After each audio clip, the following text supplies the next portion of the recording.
ইতিমধ্যে নীল আধার কার্ডকে নিয়ে বিরাট ঘোষণা করলো মোদী সরকার। যদি আপনারা এই কার্ড না বানান তাহলে আপনাদের কি হবে, কি কি সুবিধা আপনারা পাবেন না, সমস্ত কিছু এই ভিডিওতে আপনাদেরকে একদম ডিটেলসে জানিয়ে দেবো। অবশ্যই আপনারা ভিডিওটাকে প্রথম থেকে শেষ পর্যন্ত মনোযোগ সহকারে দেখবেন। আর এই চ্যানেলে নতুন থাকলে চ্যানেলটিকে সাবস্ক্রাইব করে সঙ্গে থাকবেন। তো এরকম নতুন নতুন আপডেট পাওয়ার জন্য এই নীল আধার কার্ড না করলে কি অসুবিধা হবে এবং কারা কারা অসুবিধার মুখে পড়তে হবে। বলছে এইমাত্র নতুন বছরের শুরুতেই নীল আধার কার্ড নিয়ে কেন্দ্রীয় সরকারের তরফ থেকে একটি গুরুত্বপূর্ণ আপডেট দেওয়া হয়েছে, যা আপনাদের এই ভিডিওতে বিস্তারিতভাবে জানিয়ে দেওয়া হবে। বর্তমানে সারা ভারতবর্ষ জুড়ে আধার কার্ডের গুরুত্ব অপরিসীম।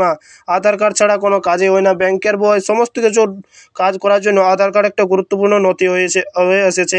বর্তমানে সারা ভারতবর্ষ জুড়ে আধার কার্ডের গুরুত্ব অপরিসীম। আধার কার্ড ছাড়া সরকার বিভিন্ন প্রকল্পের সুবিধাকেও পাবেন না, যেমন ব্যাংকের বই খোলা বা বিভিন্ন কাজের জন্য আধার কার্ড একটা গুরুত্বপূর্ণ নথি হয়ে এসেছে। আর এই জন্য আধার কার্ডের জন্য ব্যাংকের বই খোলা বা বিভিন্ন রকম প্রকল্পের জন্য আধার কার্ড করা একটি গুরুত্বপূর্ণ নথি হয়ে এসেছে। নীল আধার কার্ড করা ভারতের ইউনিক বা আইডেন্টিফিকেশন অথরিটির দ্বারা প্রদান করা হয়। এটি একটি 12 সংখ্যার ইউনিক নাম্বার সহ আসে। নীল আধার কার্ড ভারতের ইউনিক আইডেন্টিফিকেশন অথরিটির দ্বারা প্রদান করা হয়। এটি একটি 12 সংখ্যার ইউনিক নম্বর থাকে, তাহলে আধার কার্ডে 12টি নম্বর সংখ্যার 12 থাকে। এটি নীল আধার কার্ডটি ইউনিক আইডেন্টিফিকেশন অথরিটির দ্বারা প্রদান করা হবে। এটি একটি 12 সংখ্যার ইউনিক নাম্বার সহ আসে। এই নীল রঙের আধার কার্ড 5 বছরের বা কম বয়সী শিশুদের জন্য ডিজাইন করা হয়েছে। এই কার্ডটি বলছে 5 বছরের কম বয়সী শিশুদের জন্য করা হয়েছে। তাহলে এই কার্ডটি 5 বছরের বৈধ, 5 বছর পর্যন্ত বৈধ। নীল রঙের এই আধার কার্ডটি 5 বছরের কম বয়সী শিশু এই কার্ডটির বৈধ 5 বছর পর্যন্ত। এরপরে এই কার্ডটি নবায়ন করতে হবে। 5 বছরের পরে এই কার্ড ব্যবহার করা যাবে না। এই কার্ডে শুধুমাত্র শিশুর ছবি থাকবে।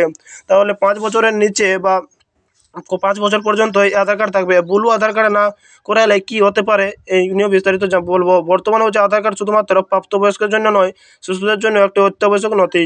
তবে বর্তমানে আধার কার্ড শুধু প্রাপ্তবয়স্ক নয়, সবার জন্য একটি আবশ্যক নথি। আধার কার্ড ছাড়া কোনো কাজই হয় না।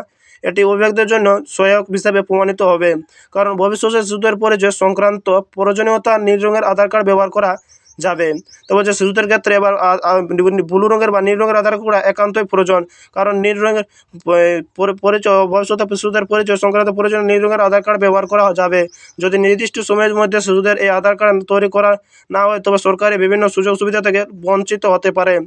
এই শিশু এবং তার পরিবার বিভিন্ন শিক্ষা প্রতিষ্ঠানে, হাসপাতাল, সরকারি সুবিধাগুলি ভবিষ্যতের আধারের সঙ্গে সংযুক্ত থাকায় ব্লু আধার কার্ড না থাকলে সরকারি সুযোগ গ্রহণের সমস্যার সম্মুখীন হতে পারে। তাহলে ব্লু কার্ড বিভিন্ন হাসপাতাল, স্কুল, সরকারি বিভিন্ন কাজে যুক্ত থাকবে। ব্লু আধার কার্ড না হলে সেই সময় বিপদের সম্মুখীন হতে পারে। অনলাইনে নীল আধার কার্ড পেতে হলে প্রথমে আপনাদেরকে ইউআইডি ওয়েবসাইটে যেতে হবে। সেখানে শিশুর প্রয়োজনীয় তথ্য নিয়ে এবং পিতামাতার মোবাইল নম্বর অন্তর্ভুক্ত করে আবেদন করতে হবে। তারপর আপনাকে নিকটস্থ আধার এনরোলমেন্ট সেন্টারের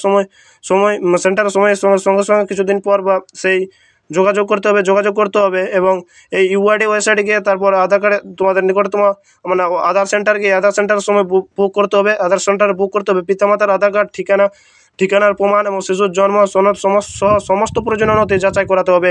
তারপর 60 দিনের মধ্যেই আধার কার্ড তৈরি হয়ে যাবে এবং একটি ডাকপত্রের মাধ্যমে আপনাকে পাঠানো হবে আধার কার্ড। তাহলে কি বলছে, কিছুদিনের ভিতরে আধার কার্ড 60 দিনের ভিতরে আধার কার্ড আপনার যাচাই করা সমস্ত আধার কার্ড যাচাই করার পর আপনাদের বাড়িতে এই আধার কার্ড এসে পৌঁছবে।